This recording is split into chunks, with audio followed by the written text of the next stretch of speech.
Hello students, welcome to EPG Pathshala. I am Dr. Bhagyalakshmi, Assistant Professor in the Department of Textiles and Clothing. Today, I am going to take the topic on fashion dynamics, and it deals with the terminology, components, principles and environment of fashion. Fashion is a force. It's a powerful force constantly altering patterns of change and growth. Its movement affects the expression of the designers and the manufacturers who distribute it.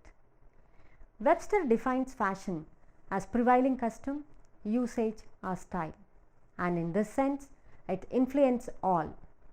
Fashion has far-reaching effects around the world.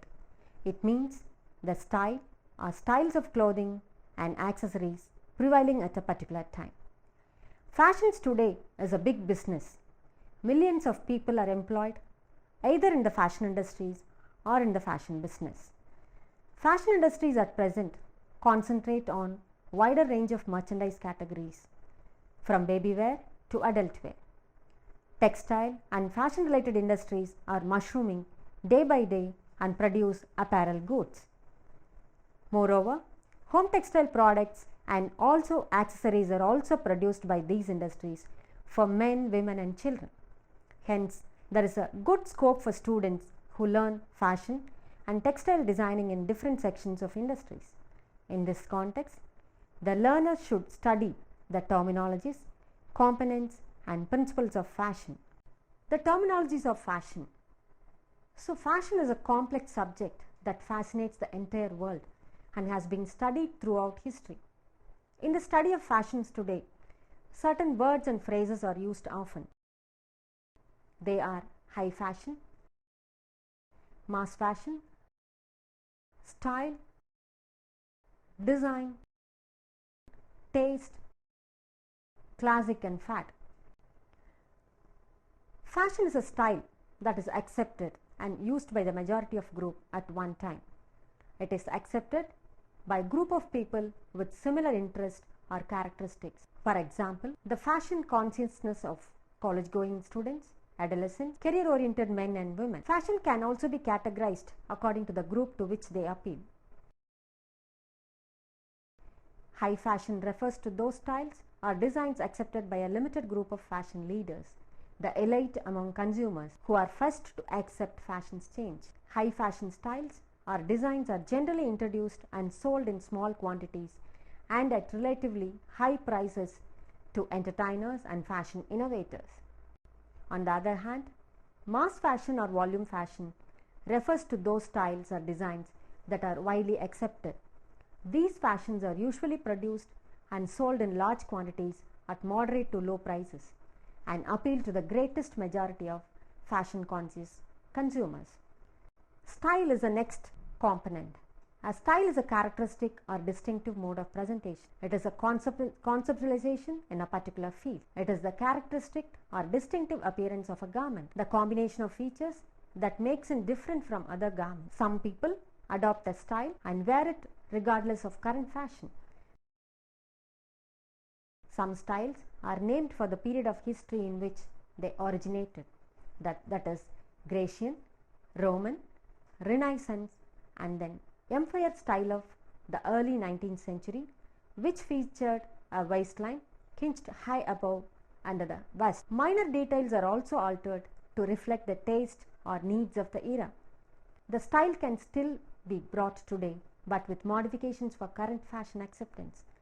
Next one is design. A design is a specific version of a style. The skirt, for example, is a style in women's apparel. Many variations in which the skirt is available are the goat, A-line, box pleated, knife pleated and so on. A pant is also a style. The variation in length and width constitute the various designs of the pant. Manufacturers usually produce several designs or variations of a popular style. You can very well view in the slide. Taste can be defined as the ability to distinguish that makes for excellence at a particular time in a particular circumstances. In fashion, taste refers to an individual opinion of what is and what is not attractive and appropriate for a given occasion. Good taste in fashion therefore means sensitivity not only to what is artistic but also to what is appropriate for specific situation. A style may be beautiful, and if inappropriate to the particular circumstance, it may not be considered in good taste. Good taste essentially is making the most artistic use of current fashion, that is bridging the gap between good art and the common usage. The next thing is a classic one. Some styles or designs continue to be considered in good taste over a long period of time. A classic design satisfies a basic need and remains in general fashion acceptance for an intended period of time. A classic style is characterized by simplicity of design as well as the length of time in fashion. For example, sari and salwar kameez have been a classic fashion dresses for so many years. Fad is a next kind of fashion. It is a sudden fashion that sweeps into popularity, affecting relatively few of the total population and then quickly disappear. Fads follow the fashion cycle and their rise in popularity is much faster and acceptance is much shorter. You can view few examples in the slide. Fads can come and go in a single season. Fads are usually an exaggerated design which may not attract consumers that easily. For example, netted garments. Next section of this module is components of fashion. Fashion design does not happen immediately, and it is not the designer's magic wand to create a new design. Fashion design involves the combination of 4 basic elements or components. They are silhouette, detail, texture, and color. A change in one or more of these basic components brings out a new fashion. You can see examples in the following slides. The silhouette of a costume is its overall outline or a contour. It is also referred to as shape or form.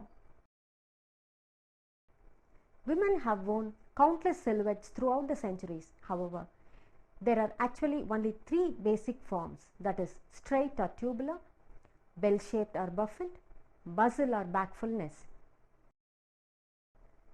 The widespread sociological change and rapid technological advancements altered both the traditional lifespan and sequence of these silhouettes. Next component is detail, the individual element that give a silhouette its form or shape. These include trimmings, skirt and pant length and width, shoulder, waist and sleeve treatments. Variation in details allow both the designers and consumers to present their individuality based on existing fashion. For example, an emphasizing belt for slender women and wider shoulder pads for a person with narrow shoulders. Texture is another component, one of the most significant component of the fashion. Texture is the look and feel of material that is woven or non-woven. Texture can affect the appearance of a silhouette, giving it a bulky or slender look depending on the roughness or smoothness of the material. Texture influences the drape of the garment. It affects the color of the fabric by causing the surface to either reflect or absorb light. Rough texture absorbs light, causing the colors to appear flat. Smooth textures reflect light, causing colors to appear brighter. The next component is color. Color has always been a major consideration in women's clothing. Today, color is a key factor in apparel selection for both sexes. Color has been importantly affected by developments in technology. It changes the appearance of a person. Today, fashion designers' color palette changes with consumers' preferences. The intangibles of fashion. A style is a tangible made up of a definite silhouette and details of design. But fashion is shaped by such intangibles as group acceptance, change, and the forces at work during a specific era, and people's desire to relate to certain lifestyles. We'll see one by one. First one is the acceptance. Group acceptance or approval is implied in any definition of fashion. An article of clothing may be innovative and aesthetically flawless. An article of clothing may be innovative and aesthetically flawless. It is not a fashion until it has been accepted and used by a substantial number of people. A style may also be accepted and become a fashion while it is ignored or rejected elsewhere. It also means that a fashion is considered appropriate for the occasion it is worn. Clothes worn for formal occasions are not at all acceptable for casual occasions. Next is the change. Fashion is subject to never-ending change, sometimes rapid and gradual. Women's apparel has always shown the most rapid rate of change. Until recently, men's fashion changed more slowly. The rate of fashion change in women's clothing has greatly accelerated over the last century, and in men's clothing over the last 40 years. The designers and manufacturers work at a faster means of producing garments in a greater variety of materials. Modern communication play a major role in today's accelerated rate of fashion change. The mass media spread fashion news across the face of globe in hours and sometimes in seconds. The third section of this module is the principles of fashion. These provide a solid foundation for fashion identification and forecasting. There are 5 principles of fashion that need to be studied. The fashion principles are framed based on the history of fashion, dissemination of fashion, or the fashion merchandising techniques. The first one is consumers establishes fashions by accepting or rejecting the styles offered. The consumer is the ultimate user. The person who uses the finished fashion garment is the consumer. Consumers decide when a style no longer appeals, and they determine which new styles will be favored. Among the many styles, manufacturers select the styles suitable for the season, and they believe that those styles will be successful. Retailers in turn choose style from manufacturers, and consumers at last is the decision maker to accept or reject certain styles. The second principle is fashions are not based on price. The second principle talks about the price, that is, fashions are not based on price. The price tag on any item of apparel or an accessory is no inclination whether item is currently in fashion. Also, items that were originally introduced at high price lines if they appear to have considerable consumer appeal. Later, the same style is sold at reasonable prices. However, the material, workmanship, and trimmings may vary in each and every apparel. The third one is fashions are revolutionary in nature, and they are rarely revolutionary. Fashion designers accept this principle. When developing new design ideas, they always keep the current fashion in mind. They know that few people could or would buy a whole new wardrobe every season, and the success of their designs ultimately depends on sales. Consumers will buy goods only if the purchase complements their existing wardrobe. The fourth one is no amount of sales promotion can change the direction in which the fashions are moving. Promotional effort on the part of producers or retailers cannot dictate what consumers will buy, nor can they force people to buy what they do not want.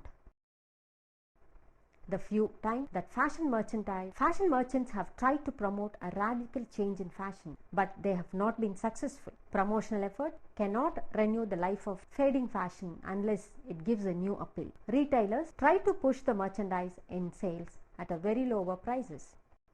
All fashions end in excess is the fifth principle. 18th century hoop skirt ballooned out to 8 feet in diameter, which made moving even from room to room a complicated maneuver. Similarly, mini skirts of the 1960s finally became too short that the slightest problem caused a major problem in the modesty.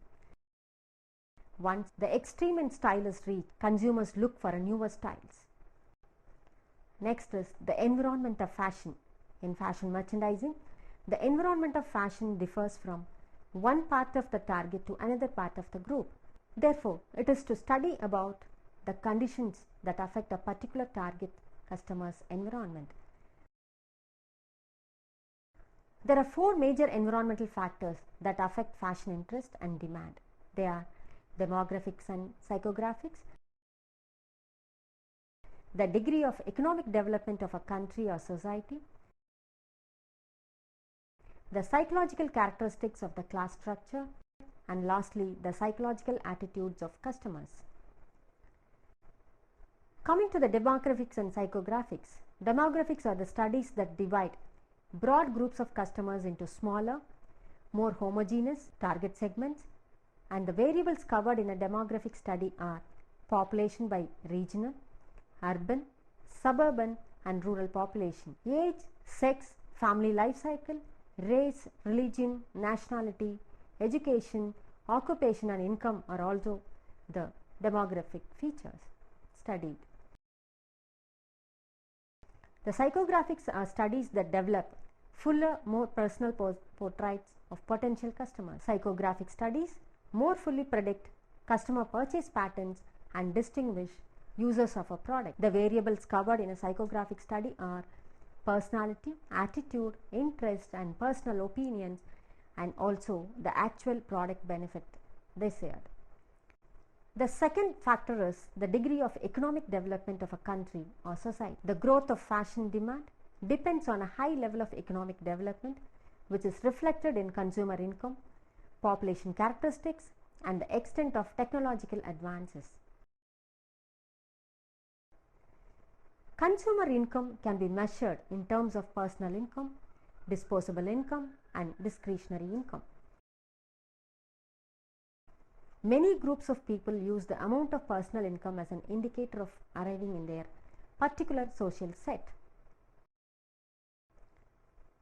The personal income they have, the more socially acceptable and they consider themselves to be. Population deals with the majority of population has some discretionary income and thus can influence the course of fashion. Two factors relating to population have a direct impact on fashion demand. The size of the population also relates to the extent of current fashion demand. While the overall population continues to grow, the growth rate is not the same for all age groups and for both sexes. Since each group has its own special fashion interest, needs and reactions, changes in the age mix serve as vital clues to future fashion demand. Technological advances have also accelerated fashion demand. Improved spinning, weaving and knitting machines, mechanical and modern sewing machines, embroidery machineries, and high-speed textile processing and textile testing machineries have also accelerated the fashion demand. Improved agricultural techniques have resulted in more and better quality products in the areas of organic cottons. Rapid communication has become a most important medium for transmitting fashion information. Television informs us about fashion on a national and international level. Radio is an excellent medium through which local merchants can inform their audience of special fashion events. Improved trucks and superhighways and the growth of the air freights enhanced the fashion business. Instead of weeks, the transportation of goods from vendor to store now takes only hours instead of days. The third part is the sociological and characteristics of class structure. Changes in fashion are caused by changes in the attitudes of consumers, which are in turn influenced by changes in the social patterns of the times. The key sociological factors influencing the fashion today are leisure time, ethnic influences, status of women, social and physical mobility, and vast disasters and crises. The ways in which people use their leisure time are varied, and this has led to fashion movement. Retirement leisure travel of the people also enhanced the market for cosmetic aids and apparel that suits their ages, figures, and new interests. Demand for larger and more versatile wardrobes due to much leisure time activities have increased. The market for casual apparel developed with the growth of suburbs. Casual look for men and women were acceptable in most of the formal places and occasions. Casual clothing remains an option for many people at work as well as at play. Sports-minded people demand apparel that was appropriate for sports-minded people demand apparel that was appropriate for sports and simply for relaxing. Health clubs, exercise classes, and workout gyms are in popularity due to fitness and health consciousness of people, and this has led to the demand for special outfits, suits, and dresses. The most dramatic advances have happened since the mid-1960s, and the women's demand for equal opportunity, equal pay, and equal rights in every facet of life have changed not only fashion but the entire field of marketing. Often, the better educated women are more willing to learn new things, and they are willing to try new fashions, which of course serves to accelerate fashion change. Perhaps the most marked change in the status of women in the early 1900s is the degree of social freedom they now enjoy. Women travel more frequently than they did in the past. Today's busy, active women, whether at home or at office, has very carefully defined preferences for fashion that suit their own individual needs and comforts. Most fashion authorities agree that there is a direct relationship between the growth and strength of the middle class and the growth and strength of the fashion demand. The middle class has the highest physical, social, and financial mobility because it is the largest class and it has the majority vote in the adoption of fashions. Members of the middle class tend to be followers, not leaders of fashion, but the strength of the fashion following pumps money into the fashion industry. Physical mobility like social mobility encourages the demand for fashion. The daily routine for many people involves driving to work or to a shopping center, often in a different city. Among the broad range of influences, they are exposed to different fashion during their daily trips and the fashion offerings of retail distributors. The traveler's trip exposes them to many different fashion influences, and each trip itself demands special fashion. Change of residence or moving to a new environment create new fashion influences. People also develop a need for fashions that are compatible with their altered attitudes and environments. There were great demand for warm clothes and jackets, scarves, leg warmers and vests and so on during some crisis. The last aspect is the psychological attitudes of customers. Fashion promises many things to many people. The basic psychological factors that influence fashion demand are boredom, curiosity, reaction to convention, need for self-assurance, and desire for companionship. People tend to become bored with fashions too long in use. Boredom leads to restlessness and a desire for change. In fashion, the desire for change expresses itself in a demand for something new and satisfying, different from what in fashion, the desire for change expresses itself in a demand for something new and satisfying, different from what one already has. Curiosity causes interest in change for its own sake. Highly curious people like to experiment. They want to know how color combinations change in line and details affect the look of a garment. People who consider themselves as well and fashionably dressed are self-assurance and carry themselves confidently. Feeling of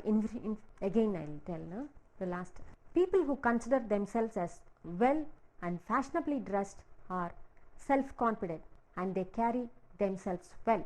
Feeling of inferiority could be overcome by proper selection and proper use of apparel. So far we have learnt about the terminologies of fashion, components of fashion and principles of fashion.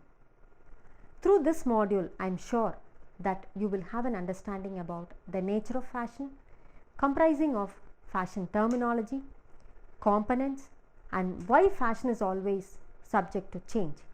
Also, the manners in which the economic, sociological, and psychological factors influence fashion demand. The common fashion terminologies in the fashion industry such as fashion, style, design, taste, classic, and fad are discussed with examples. We have also learnt about the components of fashion, which are considered as the essentials of fashion. Reasons for fashion change were also discussed. Hope this module has given an insight about the fashion dynamics in brief. Thank you.